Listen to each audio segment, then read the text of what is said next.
Okay, hello. Welcome to Red Flag Friday.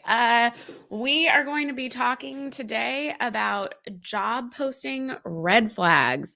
I don't know about you in particular, but I'm starting this series because I get a lot of comments from viewers talking about, is this job posting real? Is this something that I should apply for? Is this going to um I don't know, just how do I know that this is a legitimate job or things that you go, "Ooh, is this a red flag? Ooh, is this not great? Is this okay?"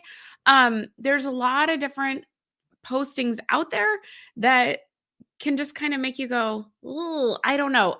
And we live in a world where we like to know everything before we go. Remember the days when you went to a restaurant and you didn't look at the menu before? It's been forever. Who doesn't look at a menu before heading to a restaurant? I'm going to sushi tonight. I've looked up everything online already. Like, we all kind of know everything ahead before we experience it. And with job searching, it's hard because we read that posting and we go, "Ooh, I don't know if this is really showing the truth of what it is." So, we are going to look at three different postings today and see, hey, does this look like a good job? Should I apply with caution? Should I not apply at all? Or does it look like, yes, go forward? So play along with me. Let me take a sip of coffee real fast. It's morning. Coffee and chill. It's not chill, but thank you for being here. If you're here live, feel free to put in the comments where you're coming from. We're going to make this a series for at least this month. So if you find red flag job postings over the next couple weeks, feel free to send them my way. You can DM them to me on Instagram, send them to me on LinkedIn, etc. But before we get into it, I just want to let you know today's live is brought to you by my impressive interview kit. If you haven't bought it, now is the time. I just updated it. There's all new PDFs for you, but here you can learn a little bit about it, and then we'll get into those job postings. A great impression in any interview. Oh, hi. Let's try that again. So want to make sure you're impressive in every step of the interview process? Well, grab my impressive interview kit in the description box below. It has everything you need to be prepared and stand out to make a great impression in any interview. Okay, there we go. So now let's look at these postings. So I hope you can see this well. I'm trying to blow it up as much as possible. Let me see if I can get it a little bit bigger for you. Okay. So I want to really make sure too that I say this at the beginning. I am not trying to blow up any company. I'm not bad mouthing any company. I've blacked out company names because sometimes some things are legitimate scams. Sometimes people just write bad job postings, and I'm not going to know their motive. So we're not trying to blow up anyone's spot, but we do need to talk about some red flags. So this one was for an agency relationship manager. Tell me and feel free to put in comments which things you look at and are like, oh, that's a red flag. You can see some of the ones I've highlighted. Now, I've talked about this before. When companies say we like people who work hard and play hard, I get a little, this is a yellow flag for me. It depends on what you want in life, but some companies now want you, when they say work hard and play hard, that means we want you to work with us and we want you to play with us. That we have to become your life. You better join the kickball league and the restaurant group and this affinity group and that affinity group and have plans with people for happy hours after work because God forbid you have friends other places. And so that one just always kind of gets to me. And it's like, to me, I think sometimes we expect you to blur the lines of what's a job and what's the rest of your life. And I think some of us are starting to realize, those jobs where there are hard lines of like, these are my work friends, and then I go see my other friends, that wasn't so bad. Now, I did not do any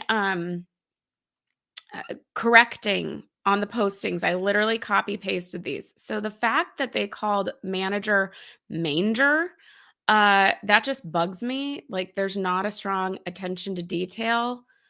You'll see in other postings why that's such a problem to me. So if you see things that I'm not naming that you think are red flags, please put those in the comments. Let me know what are the red flags to you. Um, so this one, you're doing sell pay for performance solutions, develop industry and account relationships to leverage during the sale process. Okay. So you're meeting people, you're developing relationships. You've got to meet and exceed monthly goals. Fine. Establish trusted relationships at agencies. You are a relationship manager, so this all makes sense. Conduct face-to-face visits, analyze and present monthly analytics. Sure, sure, sure. Other duties as assigned. Totally fine. People put that because that's the catch-all, so that it's actually kind of to your benefit if the job changes, if they want to give you more responsibility, if there's a special project that comes up, that other duties as assigned covers them. So sometimes it can be that you end up getting a boatload of extra things to do that you didn't want to do, but sometimes it can actually work in your favor. So this part of it, I think, is okay. Work hard, play hard, not my favorite. Manger, ugh, that bothers me. Also, can we see that Grammarly comes up for me? Y'all, if you don't have Grammarly, go get Grammarly. Not sponsored. Wish they would sponsor me because I love them. Oh, you might have been able to see the company name on that. Shh, didn't mean to do that. Didn't know if I highlighted it would show. Okay. So, what they're looking for, 1 year selling experience, sure, excellent communication, organization, time management, passion to sell, pay for performance solutions. I do think that one's kind of funny. Like, even if you like your job selling things and you like a competitive marketplace, that you have a passion for it, just kind of okay. Um, Nothing else here is crazy to me. This job, now I will say on the other side, not a red flag. This right here, outgoing and dynamic personality with the ability to easily build rapport and establish relationships.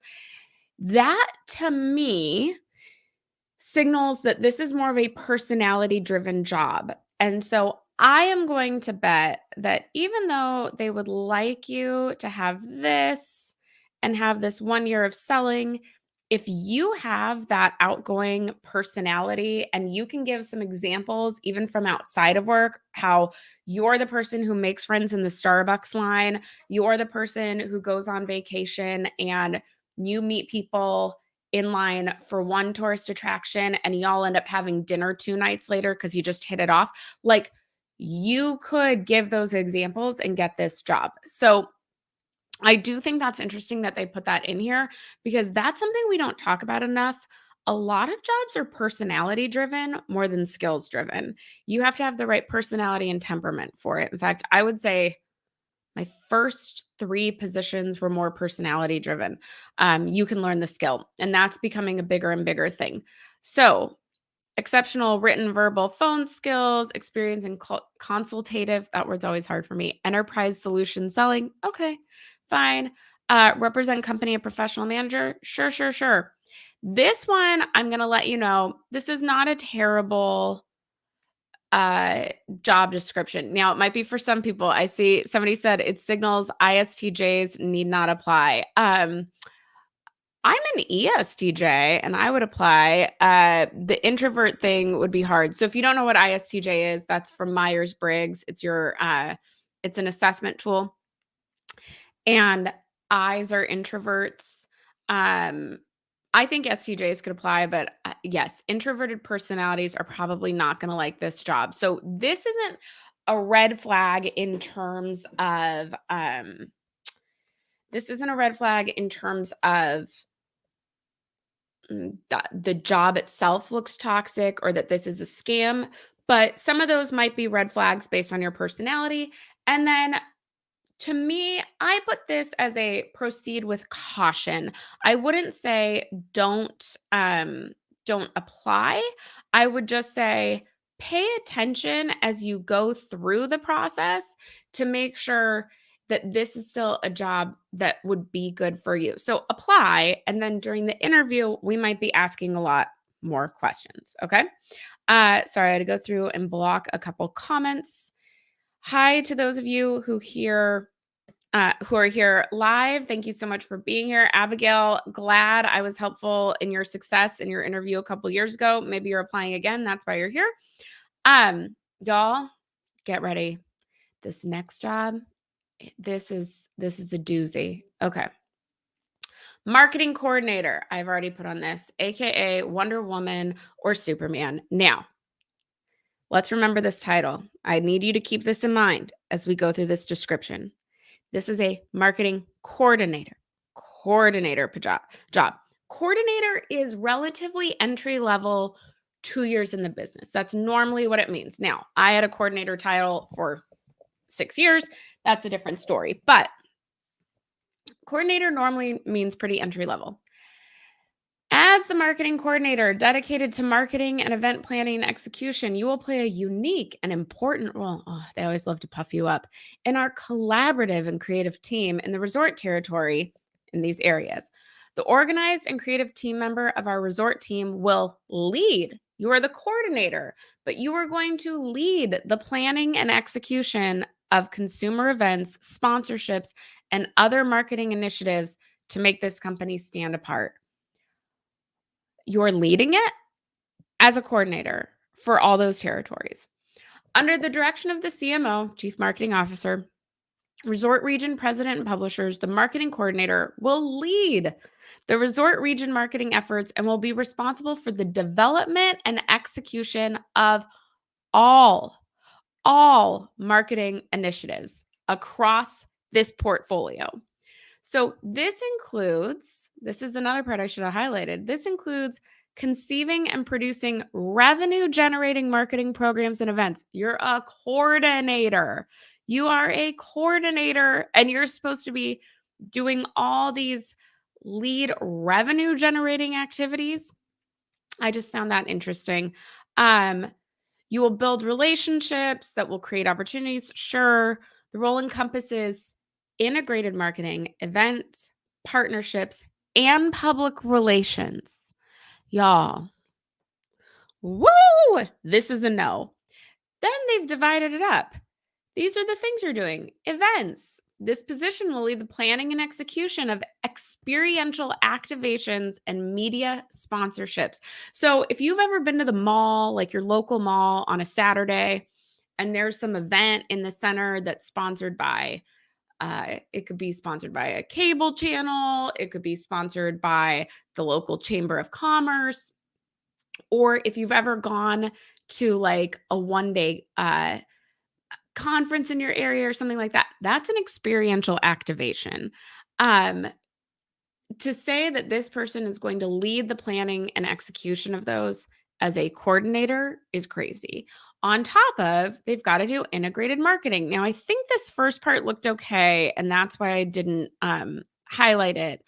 But then that this person will have experience in event planning, management, and production, as well as integrated marketing and public relations with excellent project management skills as a coordinator is asking for a lot in my personal opinion. Now, this is my favorite.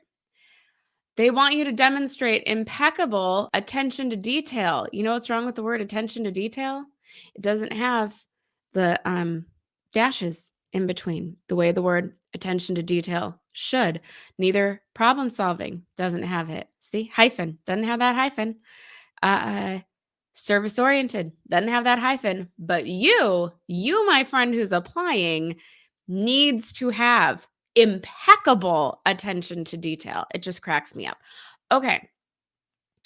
So you've got to have all these wonderful things. That's fine. This role is a unique and important position, clearly, but you're calling them a coordinator. Now, areas of focus. So it goes through the same things we've already talked about. I'm not going to go deep on this part because it's already shown that. The one thing I think that makes sense is, yeah, a coordinator would have the master events calendar and own the maintenance of that. Sure. So I gave that a green. But look at this job description, it keeps on going. So oversee, again, Oversee development of all general marketing and experiential sell sheets, pitch materials, and other sales collateral. Oversee the profit and loss process and management. What? Now, here's where it gets weird. All of a sudden, it's talking about the South Florida region and the South Florida sales leadership. You're partnering with South Florida. But if you scroll back to the top, this position is supposed to be for these areas: Las Vegas, Scottsdale, Aspen, Hawaii. What? What are we doing here? What just happened? I don't know. This is truly such a long job description. I don't know if they copy and pasted for different regions and didn't oh my gosh, it's so long I'm not even back where I need to be.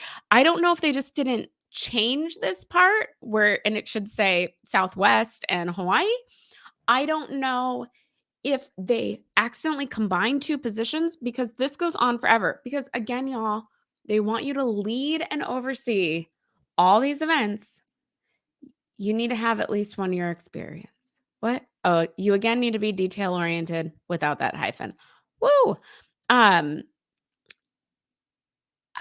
Even if you are a even if you're a new grad and you have 1 year experience and you're like, oh, and I did experiential marketing in my internship. No, this is crazy. This one is red flags. Do not pass go. Do not proceed. Do not collect $200 or whatever it is on. I can never remember what it is on Monopoly, but we are not going through this one. Do not do this. Okay. Do not go for these types of jobs. They're asking for way too much. Now, this last one, you can already see, and I said no flags, but this last one, before I show it to you, let's talk about it for a second. Before we get there, this last one was sent by one of you. Those first two I found. I'd love to see what kind of stuff you're getting. I've already got a couple for next week, but this last one was sent by one of you saying, I went for this job. I've now left on my first day of training. Did I miss the red flags? Did I miss the red flags? Because they sent me an email letting me know all the things that went wrong between being hired and onboarding. And it was a kerfuffle that would make me doubt the company, that would make me go, ooh, I don't know if I want to work there. So they sent me the job description and said, after I interviewed, after I got hired, it's been a mess. Did I miss something in the job description? And so we're going to look at it. But first, I just want to remind you, today is brought to you by my impressive interview kit. Learn a little bit about it here. Make sure you're impressive in every step of the interview process. We'll grab my impressive interview kit in the description box below. It has everything you need to be prepared and stand out to make a great impression in any interview. Now, I also just put it in comments so you can grab that straight from there. It just got upgraded. There are now how-to videos. The kit has been redesigned. There's writable PDF forms. It comes with a custom master study guide for you to keep all your interview answers together. It's fantastic. I suggest you go grab it. But let's go back to these. Hold on, let me get my picture right so you can see it and read it again. So the question was, did she miss anything? Oh, oh no. Wait, hold on. It's all just going slow. Give me a second. Internet and I are not friends today. So at this company, healthcare representative. Oops. Okay, so you can kind of see this one. I'm not trying to out anybody, but it didn't go away. So, typical day, you'll answer incoming communications from customers, conduct research to provide answers to customers to resolve their issues. Now, this job I know is posted on Flex Jobs. It's a remote position at home. What you bring to the role: 6 months or more customer experience, a high school diploma, recognize and apply and explain your product or service knowledge, integrity to follow guidelines, computer savvy, you have high-speed internet because you're going to work at home and you want a quiet workplace where you can work without background noise. I do like that they put in like, trust us, you'll appreciate the quiet. They had some nice, more conversational moments to this. I'm going to sneeze. It's the problem with live, y'all. Okay, so what you can expect, you're going to get knowledgeable, encouraging, supporting, and present leadership, diverse and community-minded organization. That's not hyphenated either, but it's one, high speed, two. Not as bad as misspelling the title of manager, but okay. Career growth and lots of learning opportunities for aspiring minds. And yes, all the competitive compensation, performance bonuses, etc. Okay.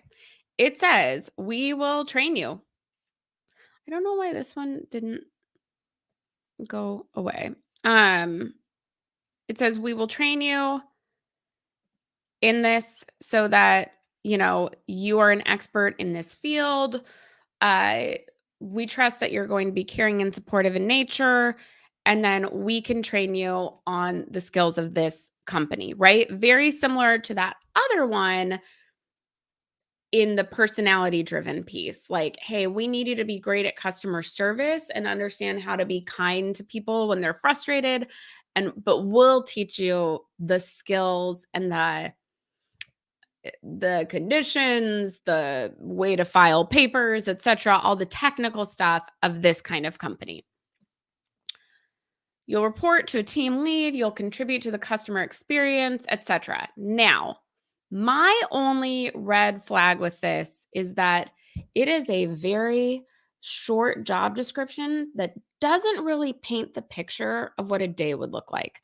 This is what I wish people would do. I wish instead of these like qualifications, skills, they would just go, here's what your day is going to look like. Here's what your week's going to look like. Because you see these and it's like, is this something that I want? Is it what does it mean? So I need customer service. I'm going to be working from home. Okay, I kind of understand it. What do I do with this? So to me, I will be honest that just because I like more information, I probably would not have applied for this job, but I'm not blaming the person who did because the information that is given, it looks reasonable. The conversational nature where they talk about you being supported and that don't worry, you're getting your benefits and all of those things. I think it's done in a way that sounds really friendly and honest. It's not over aggrandized words of like passion and commitment. It's like, we want you to be able to be kind to people. We'll teach you the rest. Like, great. The person who went for this job also told me they did their homework. They went on Glassdoor. They had good ratings. This is one of the top companies at or like top reviewed at Flex Jobs, had great reviews. So everything for them really did make it look like a green light. Like, hey, let's go. There's no huge red flags. Go for it. And it still ended up not being great. And the reason why I wanted to bring this one up is because y'all, I'm doing these because I want to help educate you on how to do this better, on how to find jobs that really fit you, on how to find what the red flags are, or what maybe, I don't know, do we have yellow flags? I don't know, but like maybe what the red lights are, what the yellow lights are, and what the green lights are. Let's go from that. But we all can still make mistakes. We all can still go for certain jobs that just they were not it. They are not the job for us. And so I don't want anyone blaming themselves if it's something like this where they're like, it looked good on paper.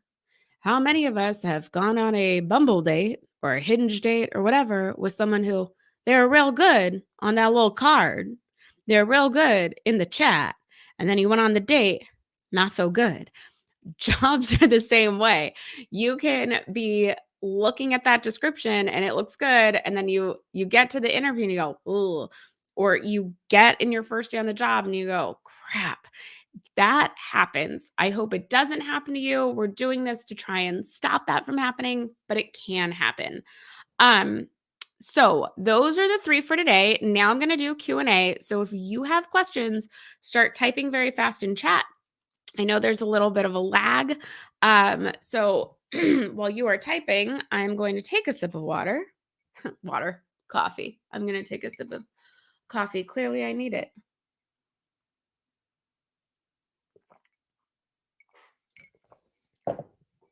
Also, take a sip of smoothie.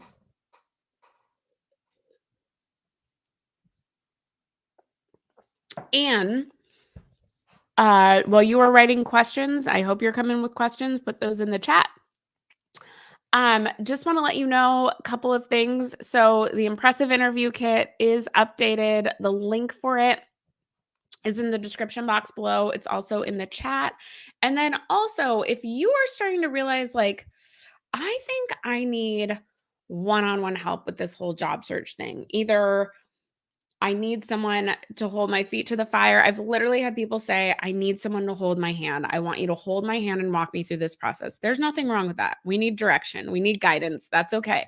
If you're in that position or you need accountability, or maybe you're not sure what to do, you need a new job, but you need someone to help you with that discovery process, I would love to talk with you. Let's see if we're a good fit to work together. So in the chat, and it's in the description box below, you can always get a free call with me to learn about working together. Let's see if we're a good fit. Now, it's not free coaching, so please don't sign up just to be like, oh, Cassandra, I get to talk to you alone. Hey, this is great. This is to see if we're a good fit to work together. So if you are thinking, maybe I need some help, I'm kind of tired of doing this whole job search thing alone. It's taking too long. Getting help speeds it up. It just does. Anytime you invest in something, it speeds it up. So wanted to put that in the chat for you. Let me see if I'm missing any comments. For some reason, sometimes this is when it starts lagging. Or does no one have questions today? I know y'all are here live. I'm shocked if you don't have questions. But Bryn, I do love that you said that marketing role. It seems like this is enough work for the whole marketing team. Yes. Also, they mentioned the CMO and other people, and I'm like, what are they doing? What if you're doing all of these things, what are those other people doing? It's crazy. Cartman said, I doled out a lot of work, but I was in no way a supervisor of management. This does sound a little suspicious. I say it sounds a lot suspicious. It's kind of a crazy one to me. Yeah. As a marketing coordinator, that was my first job out of school. I was a marketing. They gave me the wrong title. They gave me marketing coordinator, and then they had to go back and call it assistant because somebody else got that title. But then I think it was marketing coordinator. But essentially, as a marketing coordinator, you are kind of filling in a lot of the gaps because a lot of times you are supporting different parts of the marketing process, but you're not leading things or responsible for profit and loss statement. Like, no. So, okay, y'all, I'm going to see if there's a lag on my comments because I find it suspicious that there aren't questions. Does nobody have a question today? This is your chance, y'all. You can pay to talk to me one-on-one and get your questions answered or be in my coaching programs, or you can come on here for a little bit and get some questions answered. I would take advantage. Let me see. Sometimes they're just not coming through on my end, so I'm going to check. Sorry if this is extremely boring to you. Also, let me know in the comments. If you don't have questions, can you let me know? Oh, see, yep, now a bunch came through. A couple came through. Jason, I see yours. Rodrigo, let me see. What percent, in your opinion, of the applicants' CVs for a job are well written? Very few. I think there's a lot that can be done to make it stronger. I think one of the things you can do is it feels like borderline plagiarism, but you need to be copying from that job description. Don't lie. Don't just copy and paste it and say you can do things that you can't do. That's not what we want. That's not what I'm talking about. I'm saying if you've done something, make sure you're using their language. That's number one. Number two, I think you need to really focus on um, the format. I don't think we give the format enough attention. But a clean format is going to make it easier to read, which is going to make them pay more attention. If it's hard to read, if you've got it at a 10-point font and they can't see everything because everything is a 10-point font and everything's tiny because you're cramming as much as possible, they're going to skip over it. We don't have time. They're getting tons of applications for one job. So, uh, pay attention to your format. Now, I do walk through how to format your resume or your CV in my course, Land a Job You Love. Um, I would recommend giving that a look. Let me see if I have the page for it right here. I did. Where'd it go? You know what? I can just type it. So if you want to see more, wow, I can't type today.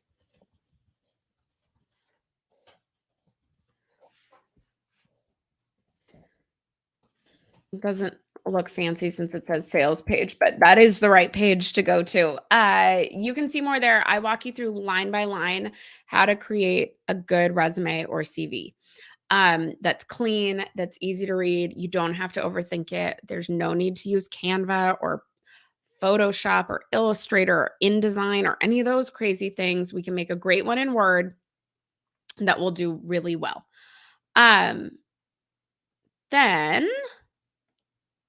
let me see.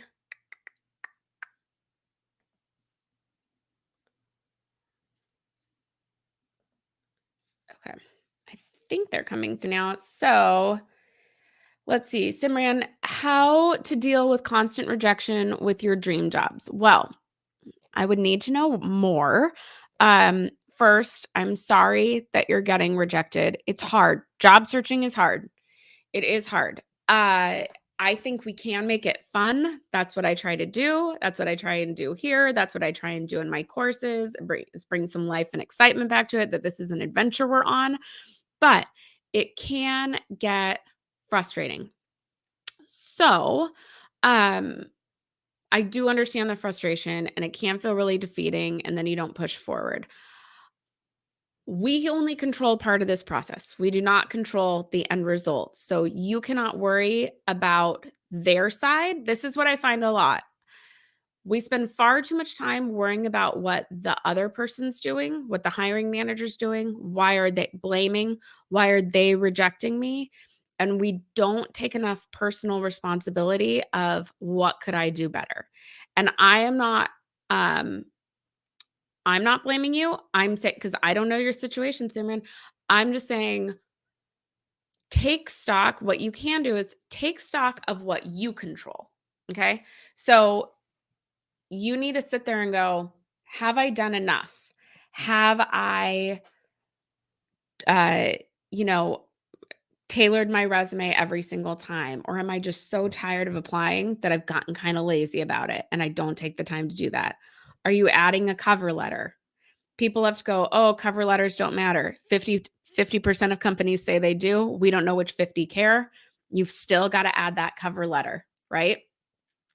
And are you customizing that cover letter to that company?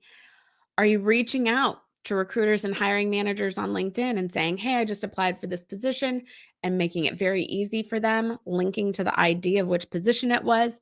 Are you networking ahead of time so that you already know company and the people in the company who can refer you? If you're only applying online, we are extending our job search by months. Months. That is really important, that you start working on the networking piece for everybody.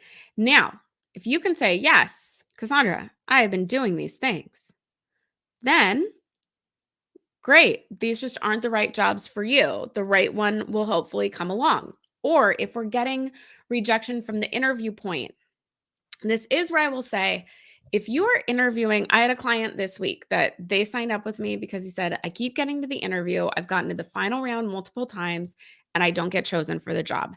That is a sign that something is not being communicated well in the interview. And that you're probably not going to figure out on your own. You need to get feedback. And so that's where I would book a practice interview with me. Um, that is something that I think is really important. And yes, it's a couple $100. It's customized to you and the positions you're going for.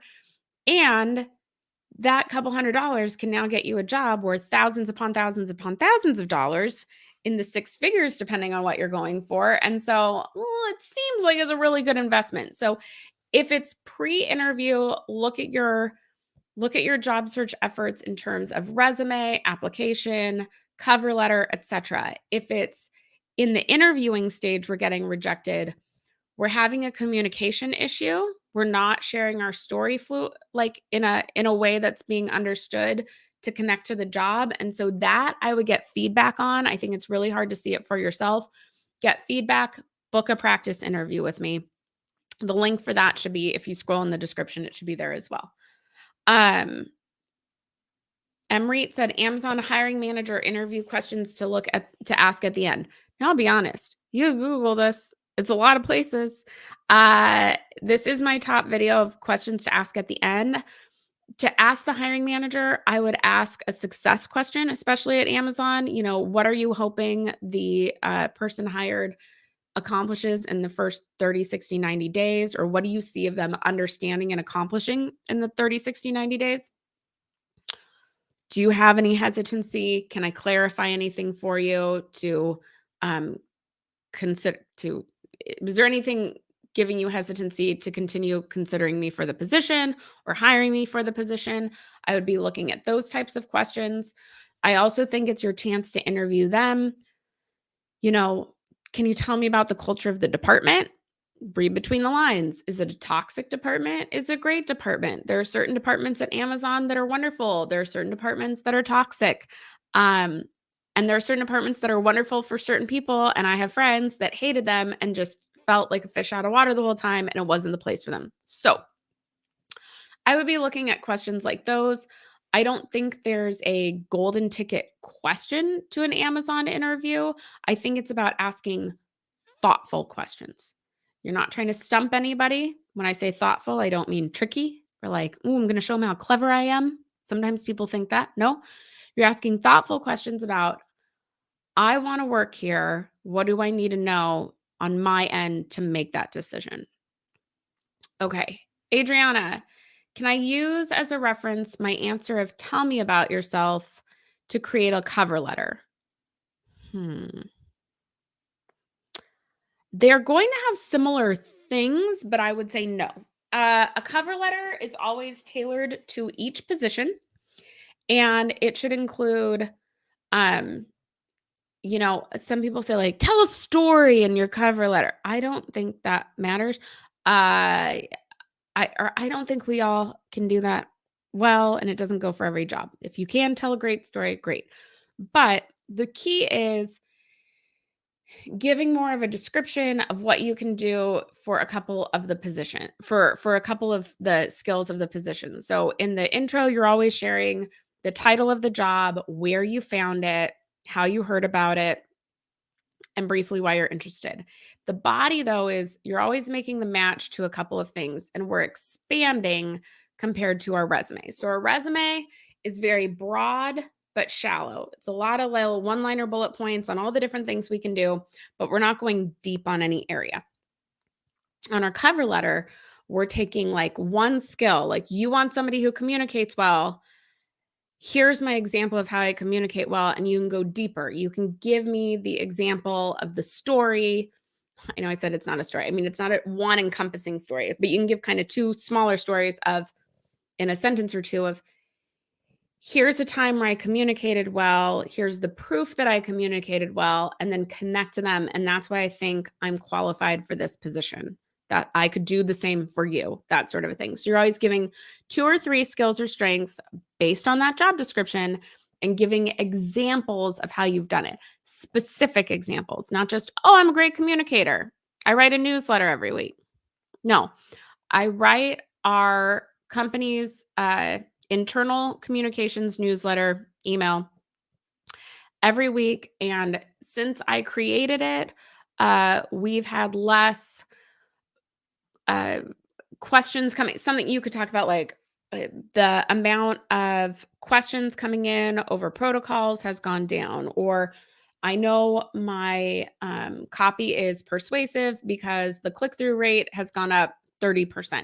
Like, give me something that shows me that you can, that proves that you have the skill, and then connect it to them. I'm excited to be able to do this sort of thing at your company. Don't say thing. I'm making it casual right now, but I'm excited to do the same for your company or in this role or whatever. Take these skills into your position. But so you can't quite use the tell me about yourself. There's definitely some similarities, but you're having to think it through for each job on its own.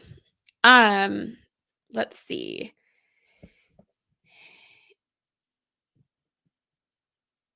Okay, so Simran asks, in interviews, I often get asked why I dropped out of college and I'm not able to provide an answer that is interesting enough. Is there an efficient way to navigate this?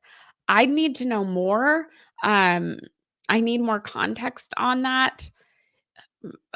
I don't think it's about being interesting. I think it's about being honest without raising red flags. You know, you can have completely valid reasons for dropping out of college. What did you do in the meantime? Um, was there a compelling reason why you dropped out? Those sorts of things. And then efficient just means quick. I don't know if we need to work on the quickness of it or the interesting. The key thing on something like that would be that there are no red flags to that answer. That's all I can say at this point. Or that's like my gut intuition on it.